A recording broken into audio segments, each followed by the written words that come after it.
Yan guys, yung pinagmumula ng tubig. Gawa ng naulan ay talagang natulo. Ayan o, kitang-kita mo yung natulo. Pero yung tulo na yan ay hindi amin yan. Ay hindi pa nga naulan eh. Natulo na. Sa kanila yan, dito yan nagmumula. Aring skylight. Oh, ito. Ito, base sa pananaliksik. Dito nagmumula yung tubig ha. Ito, papakita ko sa inyo. Yan, naglagay sila ng sealant kasi may natulo daw malayo sa gutter. Pero ang mali nila, sinigyuhan nila itong laylayan. Ay Ayan yung laylayan. naipon din eh ang tubig. Ayan yung tubig Are, ang ngayon. tubig oh. Yun. Are ngayon yung tubig. Ay, Oh, kadami. kadami yung tubig oh. Tingnan mo. Yan ang Oh. tubig ngayon na naipon. Oh, dumami. Ang dami. Naipunan. Are pa isa. Ayan.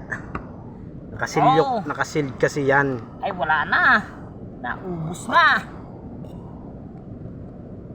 Ano pa are? Ito. Meron pa are.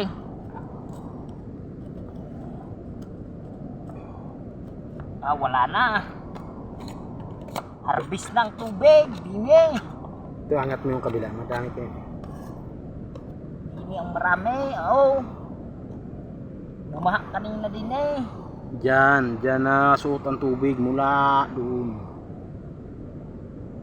Wala ron sa ibabaw. Ay hindi yun amin. Ayan. Kanila na ho yan.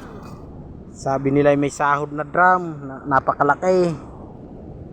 Baik napakalayo ng gutter eh. Abot ko pa ng gutter dyan. Eh, buhos nga papuntang gutter.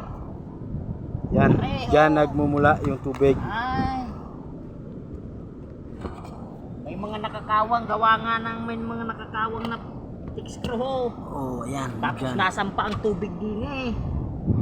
Oh, are, hindi nila inayos oh. Okay guys. Hanggang sa muli na pananaliksik.